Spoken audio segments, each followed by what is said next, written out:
What should be a consolidation career ended up being a public humiliation for Ferrari under the Abrasor asphalt in Miami. Just 2 weeks ago, Charles Leclerc rose to the podium, feeding the hopes that this 2025 could be the year of the red renaissance. But what happened in the urban layout of Florida was a brutal exhibition of all the technical weaknesses that dragged the SF25. Degradation was not progressive, it was a structural collapse. Ferrari did not lose performance, he simply did not have it from the beginning. The race was a strategic torture from the return one.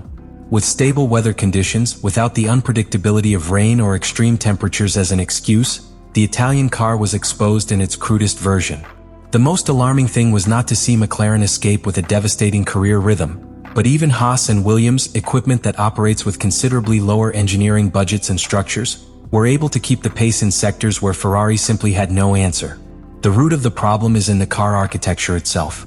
According to the analysis shared by the engineers of the team and comparative satellite data, Ferrari lost about 0.7 of a second by return only in the slow curves areas. In Formula 1, that number is a sentence. Curves 1, 7 to 8 and the final sector of the circuit were authentic executioners for Leclerc and Hamilton. The lack of mechanical and aerodynamic adhesion, especially at the exit of curve, made both pilots constantly fight against subviring and loss of traction. That struggle is not only physical but also mental. When each curve becomes an unknown, trust disappears, and with it, any attempt to extract maximum performance to the car. Another critical aspect is the inability of the SF25 to find an optimal configuration throughout the weekend. During free practices, Ferrari made multiple suspension settings, aerodynamic load and motor mapping, but never achieved consistent tuning. And that is not a pilot failure, but a sign that the chassis and aerodynamic philosophy of the car does not allow adaptability. The situation becomes even more dramatic when it is observed that, despite having two of the most experienced pilots on the grill, Ferrari did not achieve a single competitive career stint in Miami. There was no rhythm of classification, there was no career rhythm, and most worrying, there was not a single clean turn that inspired optimism. What happened in Miami was more than a defeat. It was a red alert that ignited all the alarms in Maranello. The 1-minute gap with respect to leaders is not just a statistical figure. It is an overwhelming message that Ferrari, as it is not a real contender to the title. And with a grille as tight as that of 2025, such deficiencies are not corrected with a simple aerodynamic update. A deep restructuring is needed in how a Formula 1 car is designed and executed. Ferrari's technical crisis would already be complex enough alone, but it is further aggravated when combined with a factor as volatile as human pressure within an environment like Maranello. The Scuderia, because of its history, its internal culture and its symbolic burden, is not a team that manages failure well. And what was lived in Miami was a failure with capital letters. The faces after the pit's wall, the statements in half-tone and the prolonged silences in the radios were all symptoms of a team that is, once again, losing emotional control just when it needs stability. Charles Leclerc, raised from the bases of the Ferrari Talented Youth Program, begins to show cracks in his speech. During the interviews after the race, he avoided blaming the team directly, but his responses were full of double readings. He spoke of lack of direction, frustration by not being able to execute his career plans, and the urgent need to find answers. When a pilot of his experience and temperament no longer publicly defends the team's strategy, the message is clear. Internal trust is eroded. The relationship between pilot and team, which was once a symphony of future optimism, now sounds to dissonance and disenchantment. Lewis Hamilton, meanwhile, is in an even more paradoxical situation. His signing was a media bomb, a commitment to leadership and experience, but the landing in Ferrari has not been soft. Hamilton arrived in Maranello with the promise of being the change catalyst, but what he found was a structure that has not yet managed to adapt to his piloting style or his work philosophy. In his first Grand Prize with the team in Australia, he admitted that he tried to adapt his way of driving in the style of Leclerc, first releasing the accelerator to increase the speed of curve. Although it managed to match the rhythm of Monegasco in classification, the adjustment was as forced as ineffective in the race. The frustration was evident in his body language and in his subsequent statements. He spoke of a longer adaptation process of expected, lack of trust with the car and strategic decisions that left them without options. The most revealing, however, is what happens within the box.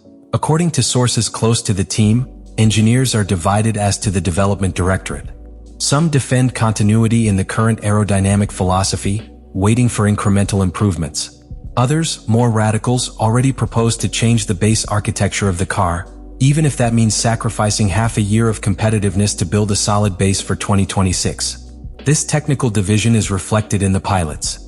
While Leclerc seems resigned to squeeze what there is, Hamilton insistently pushes for a deep transformation. It is a tense dynamic, where two champions and emotionally linked to the team, the other newcomer with very high expectations fight not only against their rivals, but against Ferrari's internal inertia. And if the technical part is already a challenge, emotional management is even more.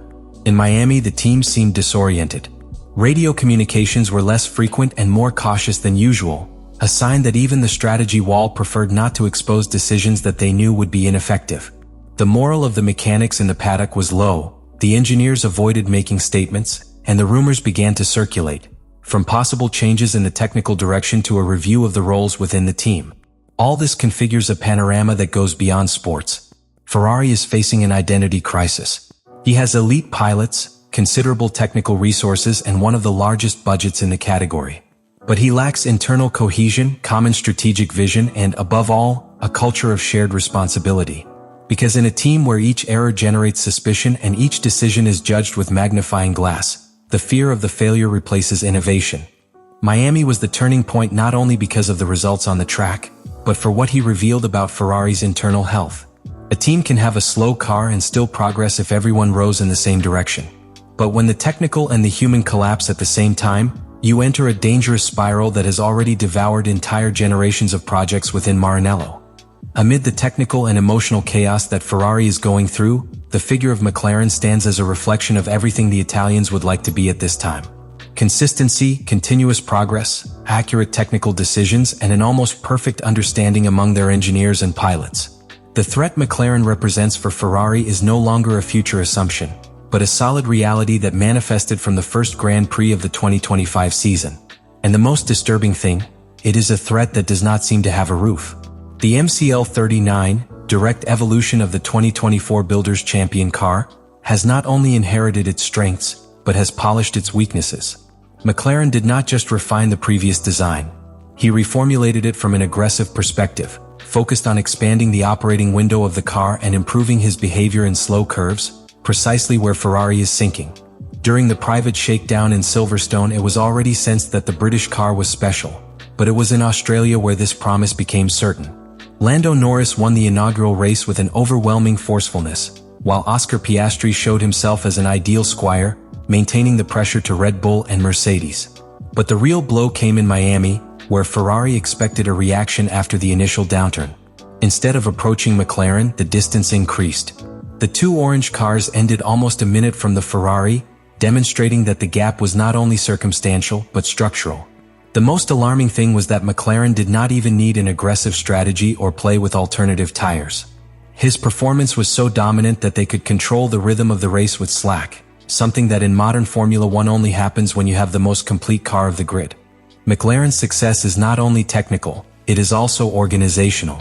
Andrea Stella has achieved what many in Ferrari have been promising for years, a management without shocks, where each area of the team knows its function and works in synchrony with the others.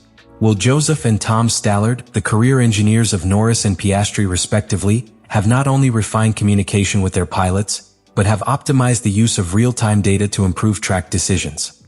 The difference is not only in the car, but in how that car is operated, in how the environment, where meteorology and each variable that affect the performance is interpreted. This functional structure is what puts Ferrari in check, because while in Maranello they are still trying to decipher how to improve the SF25 without collapsing their fragile balance, in Woking they are already developing future evolutions with a confidence that is born from the current domain. The British team knows that it has room to experiment, to fail and still be on the podium. Ferrari, on the other hand, is in containment mode, trying to avoid a greater collapse before thinking of real improvements. And if McLaren is the consolidated threat, Mercedes is the dangerous unknown. With George Russell showing maturity and Kimi Antonelli adding points from the beginning, Brackley's are in clear progression. This leaves Ferrari trapped in a competitive clamp, with McLaren marking the step forward and Mercedes pushing from behind. Red Bull, meanwhile, lives an internal storm, but even in crisis he is able to gain races thanks to Verstappen's individual talent. The big question is whether Ferrari can react on time. The 2025 calendar still offers circuits where they could recover some competitiveness, such as Monaco, where aerodynamic load is less decisive, but without significant technical evolution, those small yield peaks will not be enough to support a solid campaign. In addition, the window to develop new pieces is shortened with each race, and the pressure on Vasseur and the coaching staff grows as the rivals refine their tools. McLaren is not simply a rival to beat. It is the mirror that reflects all the deficiencies of Ferrari. At its speed, there is the proof of Italian inefficiency. In his order, the evidence of chaos. And in its technical ambition, the demonstration of what can be achieved when there is a clear address, a team identity, and a car that responds. The 2025 season will not be decided only in the circuits, but also in the offices, in the wind tunnels, and in the capacity of each team to adapt without collapsing. And in that game, today McLaren is several steps ahead. What happened at the Miami Grand Prix was not a bad isolated weekend for Ferrari. It was a sign, a symptom of a deeper disease that affects both the design of the car and the work culture of the team. The Scuderia not only lost valuable points, lost credibility. In a modern Formula One where each tenth account and each decision can redefine a championship, Ferrari was portrayed as an organization without clear direction, without effective tools to react to adversity, and what is more serious, without a coherent internal narrative that aligns its two main figures, Leclerc and Hamilton. And this is where the panorama becomes even more bleak. Because Formula One does not expect. While Ferrari looking for answers, the rest advances. McLaren evolves. Mercedes rearma. Red Bull, even with internal storms, continues to win races thanks to Verstappen. The Ferrari maneuver margin narrows with each passing race. It is no longer about aspiring to the title, but to prevent this season from becoming another in the long list of wasted years. In addition, the 2025 context adds additional pressure. The previous season was over with positive signals. A solid second position in builders, several Leclerc victories, and the renewed illusion with the arrival of Hamilton. The promise of a new competitive cycle was on the table. But in just 3 races, that narrative is already falling apart. SF25 problems are not only of curve equilibrium or deficient traction. They are the reflection of a development philosophy that has failed to adapt to the new technical reality of the grille. The most worrying is the absence of visible leadership. Frédéric Vasseur, which was key in the tactical recovery of the team in 2024, seems more reactive than proactive today. And the pilots, no matter how talented, cannot compensate for the deficiencies of a poorly conceived car. Hamilton is in an adaptation phase, and Leclerc has already shown that, if a competitive package is not given, its frustration can become demotivation. Ferrari needs much more than an aerodynamic update to reverse this scenario. You need a methodological revolution. A change of mentality that allows the team not only to react to failure, but to anticipate change. Because at this time, every race that passes without a tangible improvement will be another slab about their aspirations. One more reminder that, for more history and resources you have, if you do not adapt, you are left behind. This 2025 can become a turning point for Ferrari. It may be the year they finally recognize that your approach must change the route. Or it can be another page in the book of lost opportunities. The ball is on your roof. What is clear is that the rest of the grille will not wait for them.